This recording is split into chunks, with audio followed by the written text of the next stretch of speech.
There are moments when you want to explain everything, to correct every misunderstanding, to defend your name. Because you know what really happened, you know what was said, you know what was not true. But not every battle is yours to fight. The Lord will fight for you. You need only to be still. Exodus 4:14. God sees what others do not. He knows the full story. He understands the parts no one else understands. And sometimes your silence is not weakness. It is trust. Trust that God will reveal truth in His time. Trust that He will defend you better than you can defend yourself. Responding out of emotion may feel right in the moment, but it can cost your peace. There is strength in restraint. There is wisdom in waiting. Because when God defends you, it does not need to be forced. It does not need to be explained repeatedly. It becomes clear. So release the need to prove yourself to everyone. God already sees. And in the right time, He will make it known.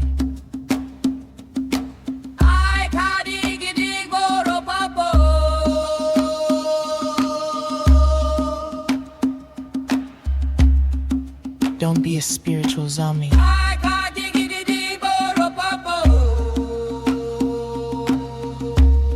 I've met a lot of spiritual people over the years. Spiritual teachers, student seekers.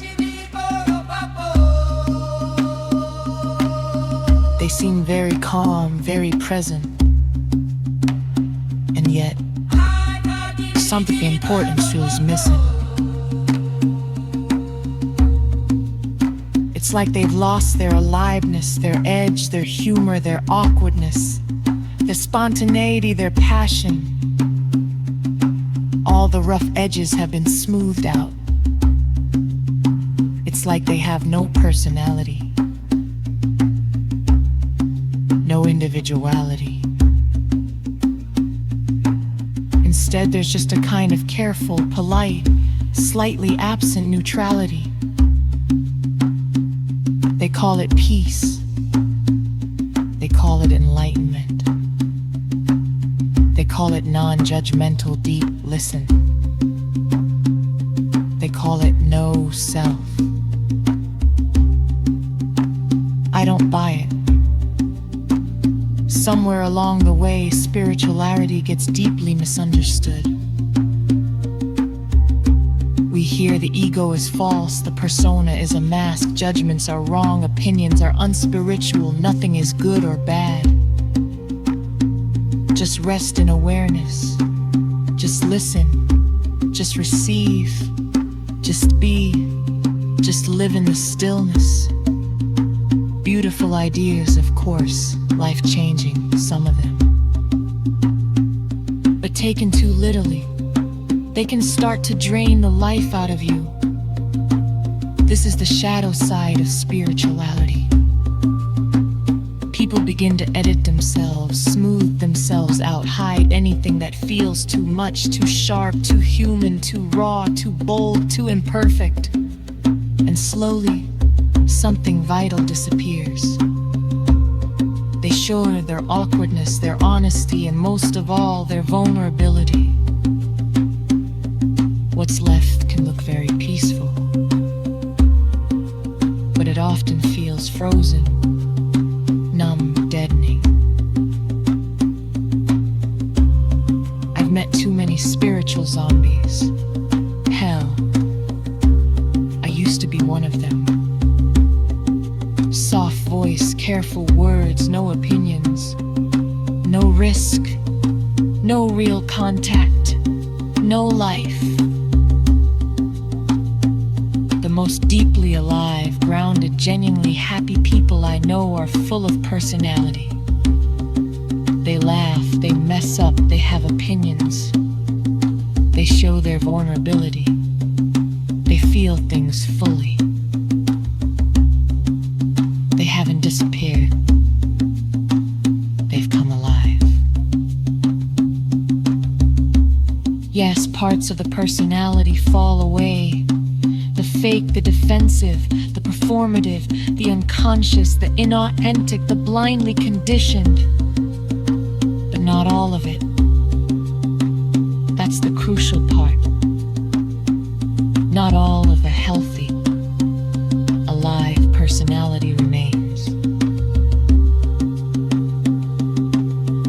You're not here to erase yourself in the name of spirituality. You're here to be real, to be human, to be a little messy, a little awkward, a little wild, a little untamed, a little fucking weird. So keep your humor, keep your edge, keep your vulnerability, keep your passion. Don't let your spirituality turn you into the walking dead. Let it open you. Let it actually bring you back to life.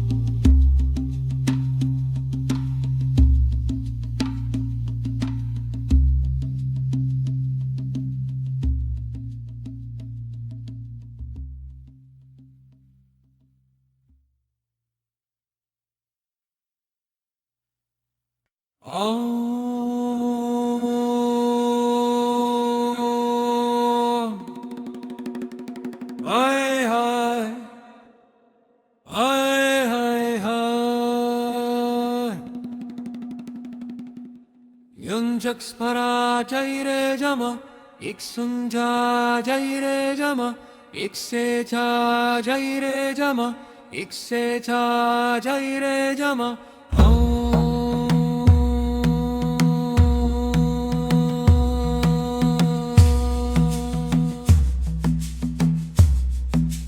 Beltane is not soft, it is not quiet, it is not the gentle unfolding of spring. It is the moment spring catches fire. The ancient Celts lit great bonfires on this night, not just for celebration, but for Proachton Fitgiven Pessin Anpar.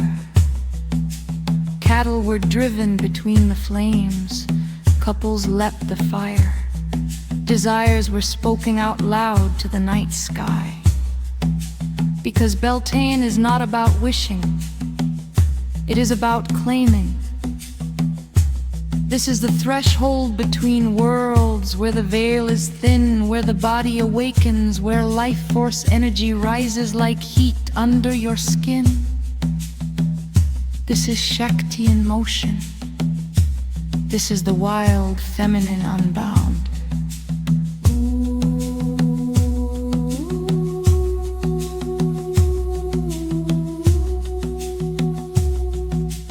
Unjakskura daire dena, hikseta daire dena.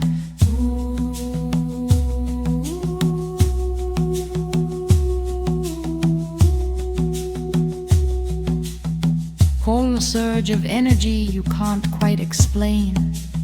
Restlessness, desire and creative fire, old versions of you starting to feel too small. A craving for pleasure, connection, expression. If you've been feeling the pull to do more, feel more, be more, this is why. Ora sere ramma, ora sere ramma, ora sere ramma. Ora sere ramma, ora sere ramma, ora sere ramma. Stop dimming yourself. Stop waiting for permission. Stop pretending you don't feel what you feel.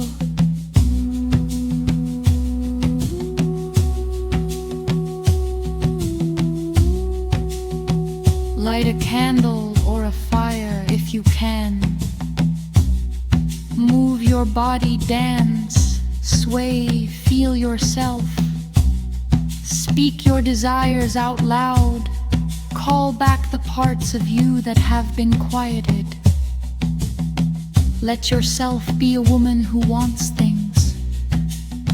Let yourself be a woman who feels deeply.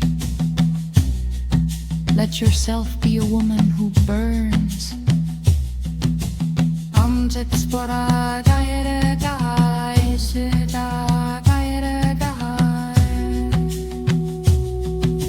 Let yourself be a woman who wants things. Let yourself be a woman who feels deeply. Let yourself be a woman who burns.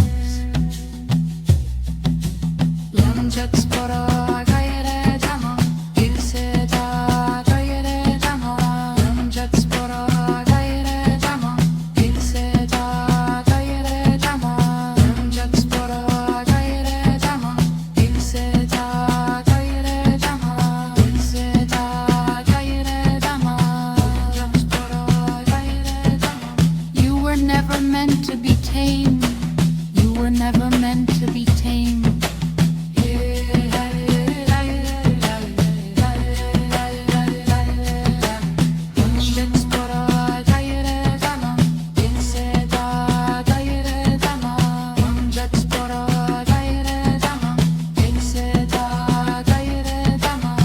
There is nothing wrong with your hunger. There is nothing wrong with your fire. There is nothing wrong with the part of you that wants more. That part of you is your truth. Tonight, do something that makes you feel alive in your body. Dance in your kitchen. Step outside barefoot. Let the night air touch your skin. Light something sacred and whisper your desire into the flame. I've said it before and I'll say it again.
Pain is not soft.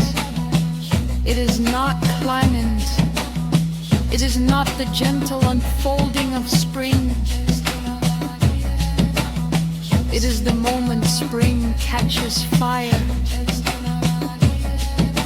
The ancient Celts lit great bonfires on this night. not just for celebration, but for porched on 50 deep hustle on odds. We have moments when we wait for something big. A breakthrough, a sign, a dramatic turning point that will finally change everything. But God often begins differently. Not with thunder, not with spectacle, but with something so small you could almost miss it. A whisper, a nudge, a single step. The yud in the Hebrew letter, the smallest of letters, barely more than a dot, yet it begins the most sacred of names. It reminds us of a quiet truth we often overlook. Heaven's greatest works are born in life's smallest beginnings. We want instant transformation. God invites simple obedience. We want the whole picture. God asked for one step. We want to leap into purpose. God says, just move, even if it's only an inch forward. Don't despise the small things. That small prayer you whispered when no one heard. That moment you chose to forgive instead of hold on. That quiet decision to turn back to God after drifting away, that is your yud. And it matters more than you think. Because every life surrendered to God didn't begin with a giant leap. It began with a single trembling yes, a yes that felt insignificant, a step that felt too small to matter, a beginning that didn't look like a beginning at all, but heaven saw it. And heaven moved.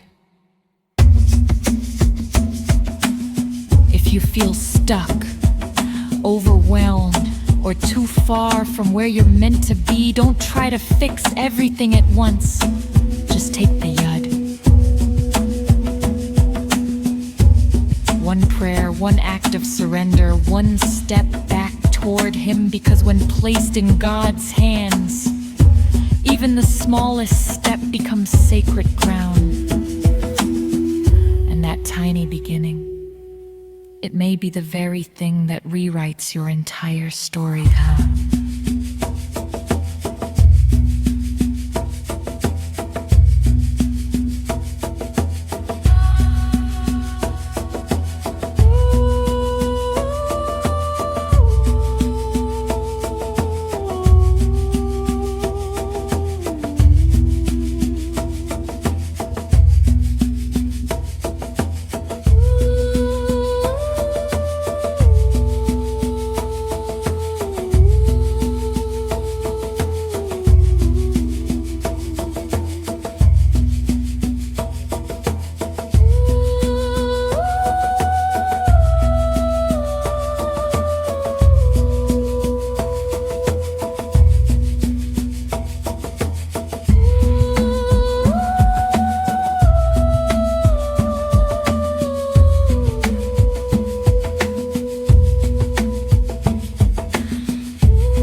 Depth is not always loud.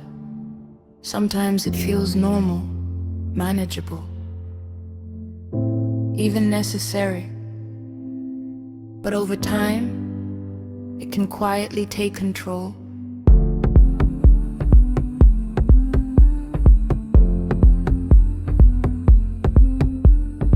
It limits your freedom.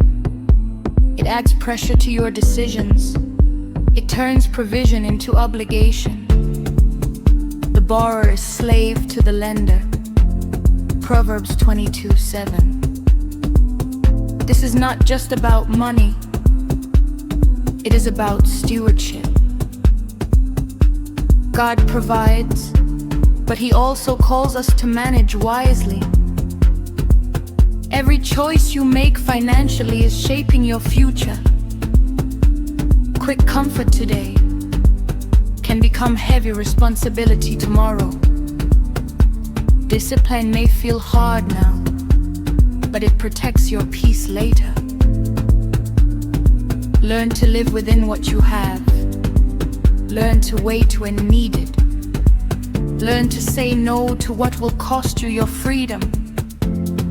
Because true provision is not just having enough. It is having peace in how you manage it. And when you honor God with your resources, you are not just building stability. You are building trust in Him.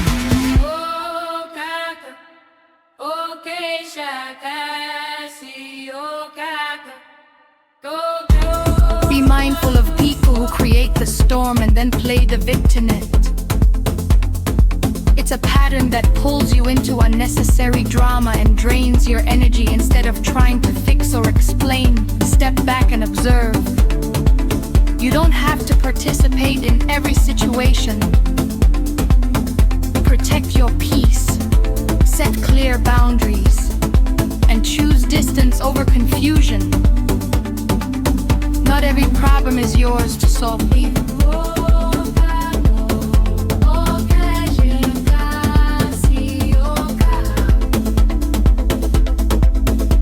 Which way? Eventually you come to a choice point. Expand or contract. Do you proceed forward knowing it'll cost you, or do you retreat into the familiar? There is nothing behind me to retreat to. It all burned away, tower moments, ego deaths, and a total destruction of a life. I got out alive and I am grateful. I can't go any further though, not the way I used to. Like when you come to the end of the path and there is a raft to take you across a body of water. That seems to be my only choice, paddle into the unknown. I can't take the old me with me, I need to leave her here. She was a scavenger, a survivor, and stayed small. Where I am going required investment in self, greater self-worth, and the energy of thriving. A bargain hunter doesn't belong in business. Always looking for the shortcut or the half-rate alternative that doesn't scream success. Poverty consciousness needs to be replaced with abundance consciousness. That doesn't just mean change your thinking. It means change your doing. Bargain basement versus penthouse placements.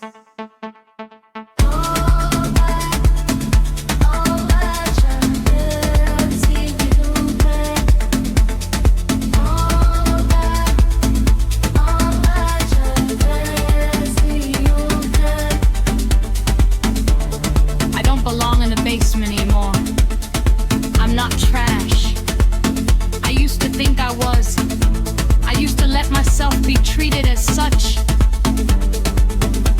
I worked every hard to crawl out of the rubbish life I was living and step into the blissed one. I am living now, but it is only beginning, and the next stage means another ego death. Death to the waitful beggar for time, money, and attention. Death to the woman who needed someone to come save her. Death to the old business model that can't expand in its limited pot. It is time for me to grow. I am scared. Much of me wants to contract. Run back or run any other direction. Spirit has spoken, I know what I have to do. Each new investment in self is a declaration of I am ready. I'm not, but you fake it till you make it.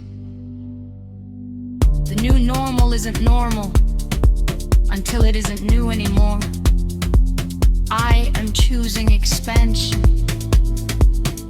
I am choosing me. I am choosing you.